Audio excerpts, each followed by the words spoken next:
Hello, hope everyone's doing well. So today I want to share how I got into pre-owned clothing, or kind of my journey to get to where I am today. And I also want to share 3 major lessons I've learned along the way through my experience, which I think will be valuable, and I also think will help you to get to know me a little bit better. So with that, let's get into it. And thanks for tuning in to Coyote Sharp.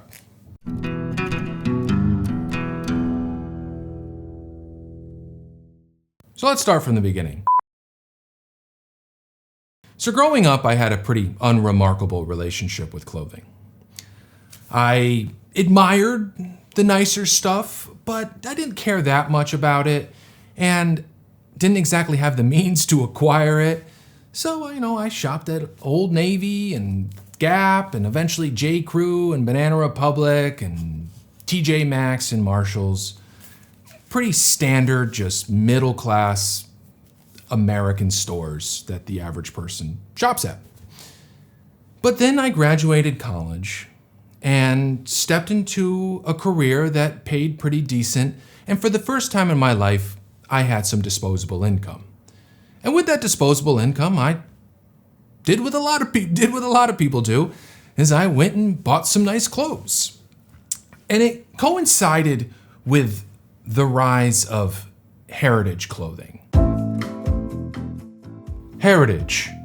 That is, clothes and apparel made today with the same care and construction as their predecessors.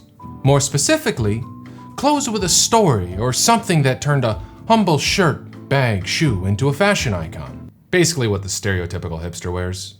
We're talking the selvedge denims, the old heritage work boots, the chambray shirts and flannel shirts, and when really taken to the extreme, the leather suspenders, and the haircut was the part with a hard part right here. It was like a hard part. They put the hair to the side and then etched in this line that really created this nice divide. It was a look. It was a vibe. But I was into it. I thought the stuff was pretty cool. Not the real extreme stuff. I wasn't wearing leather suspenders or anything, but I thought this kind of high quality, rugged, workwear inspired stuff was neat.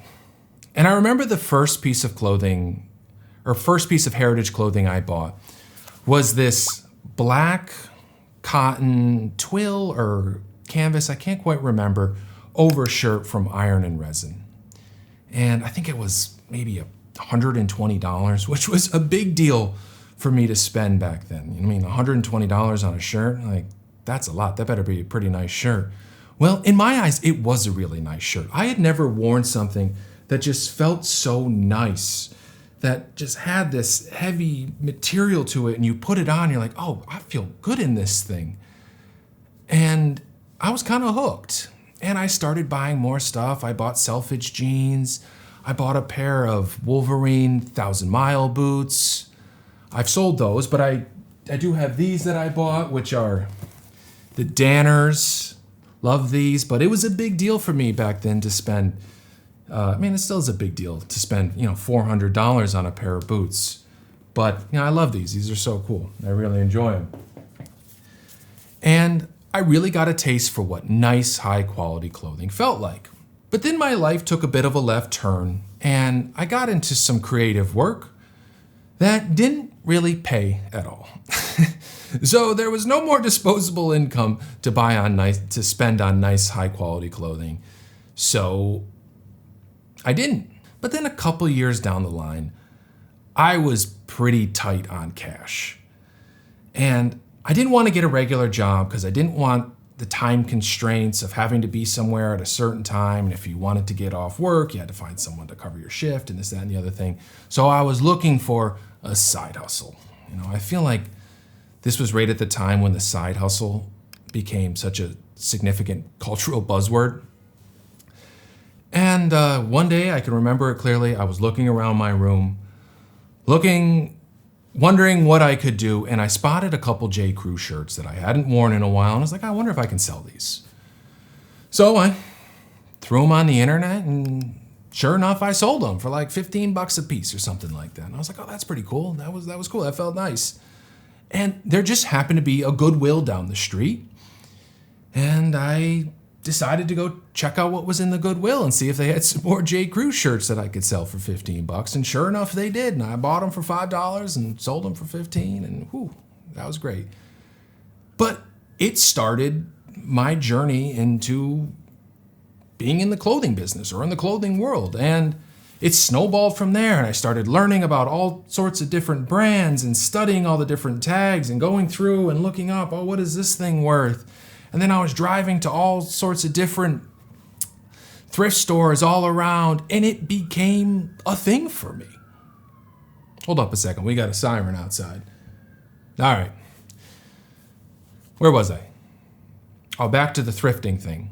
Yeah, so I was all into thrifting. I was having a lot of fun, making a little bit of money, not a ton, but I was proud of it. And I really thought it was great because I'd gotten a taste for nice clothing from when I had some disposable income.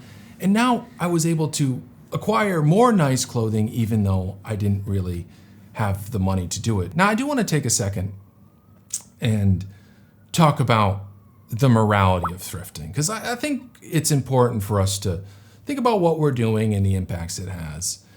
And I understand there's some people that don't think that,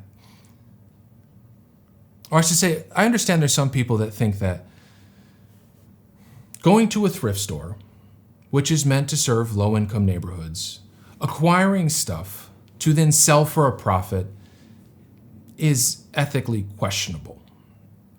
And I hear that. It drives up the prices at the thrift stores, and it also diminishes the inventory for the people it was initially intended for. And to that, I don't really have a great response. I think there's really reasonable arguments on both sides. And perhaps it's a topic for another day to kind of delve into. But I did want to acknowledge that just because I think it's worth putting these kind of ethically dicey issues out in the open. So, all right. I'm into the thrifting. It's going great. I'm having a great time. Like I said, making a little bit of money. And then COVID hits. And we all know the COVID story. Store shut down, whatnot. So I can't go thrifting anymore. And I'm like, oh, what am I gonna do? So I was talking to a friend who was into clothing, and he's telling me about how he's bought stuff on eBay auctions and then sold it for more money. And I was like, oh, no way, that's pretty cool. And he's telling me about some of the margins. And I'm like, oh man, that's pretty cool. So I start to dabble around, look around. And again, it just snowballed from there. And I got really into Ralph Lauren clothing. I specialized in Ralph Lauren clothing, and that became my thing. I kind of had this white glove service, and still do to a small degree, white glove service where I would resell Ralph Lauren clothing and, offer free returns and good pictures and measurements and just good customer service. And I was able to make some money. Not a ton, but a little bit of money. But again, I had access to all this really nice clothing.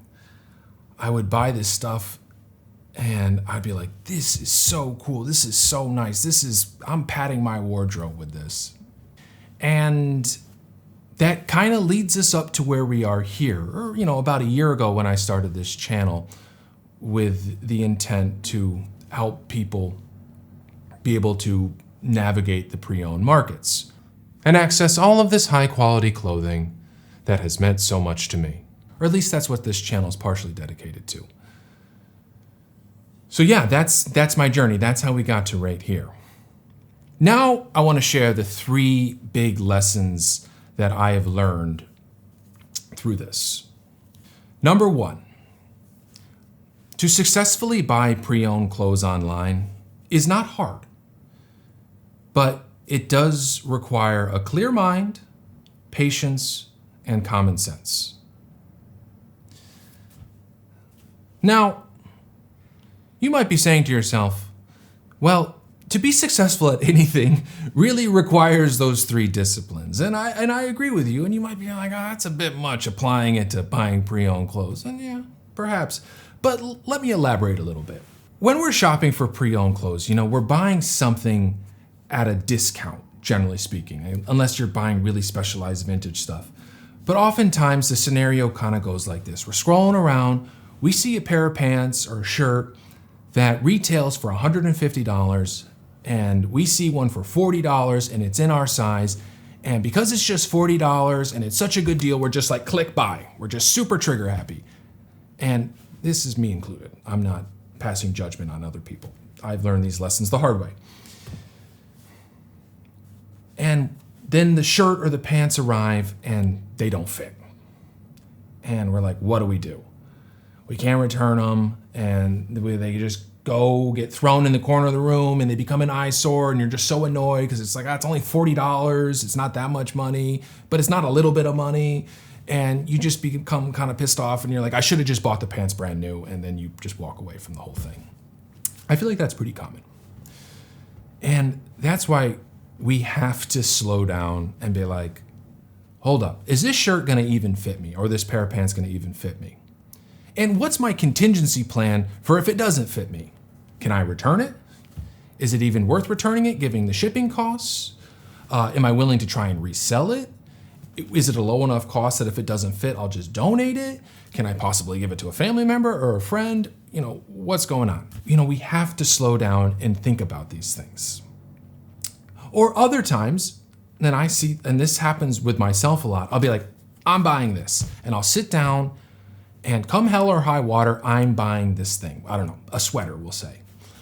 And I'll scroll through and I'll force a decision.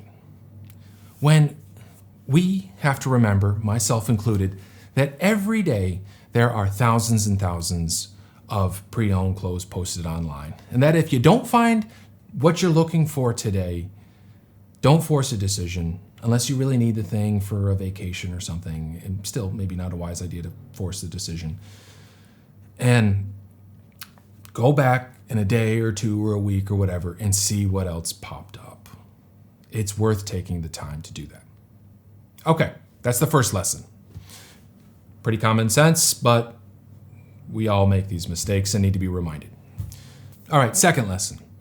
Wearing quality clothes is a great way to just enhance your daily mundane life. So I purposely wore this sweater today. And that's because every time I put on this sweater, I feel just a little bit better. I love this sweater. Yeah, let's take a look at it. It's great. It just feels so good. It just feels so nice. And it will automatically brighten my mood a bit. And I'm not sure, it's hard to say with clothing from the past, but in today's day and age, everybody has access to wearing quality clothing. Not buying new quality clothing. New quality clothing is expensive. But everybody can go online, on eBay, Poshmark, Depop, and buy some quality stuff. This is not a super fancy sweater. I did not spend a lot of money on this thing. I spent maybe $30 or $40. That's it. And I love it. And I am going to wear this thing for years until it is threadbare and enjoy it along the way. I really deeply care about this type of consumption, if you may. I made a whole video talking about New Balance shoes that goes on and on about it. So yes, wearing quality clothing is just a really easy way to feel a little better in a world that sometimes makes it hard to feel a little bit better. Okay, third lesson. Don't overthink personal style. So when I got into thrifting and reselling, like I said, I all of a sudden had access to all this cool, interesting, high quality clothing. And I suspect that if you kind of get the knack for buying pre-owned clothes or for thrifting, you'll as well have this similar access. And with this access, I started to think about my personal style all the time. I really wanted to develop this unique, interesting personal style to express myself. But I did start to think about my personal style just a bit too much and way overanalyze what I was going to go wear out in public. And I think this coincided with a larger cultural movement, around thrifting and buying pre-owned clothes online and, fit pics. And kind of navel-gazy self-expression through your own personal style, and I wasn't immune to it. And I started to place way too much value on how clothes represented me, and how I had to kind of etch out this unique, highly personalized, curated personal style that signaled to the world that I was cool and in the know, but didn't try too hard. I had to make sure it didn't look like I was trying too hard, because I didn't want the outside world to think that I cared that much when deep inside I really cared that much, and it all became just so nauseating.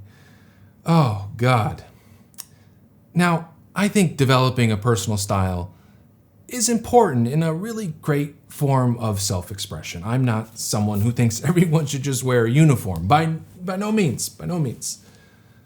And I kind of have this developing, brewing philosophy on how I think the average person can approach developing their personal style. And I do hope to share it once it's been honed and distilled and kind of crystallized a bit more. But for now, I'll just say this. Don't overthink it. All right, well, that's it. Hope you've learned a little bit about me and my philosophies and perhaps gained some valuable information. And yeah, until next time. Thanks for tuning in to Coyote Sharp.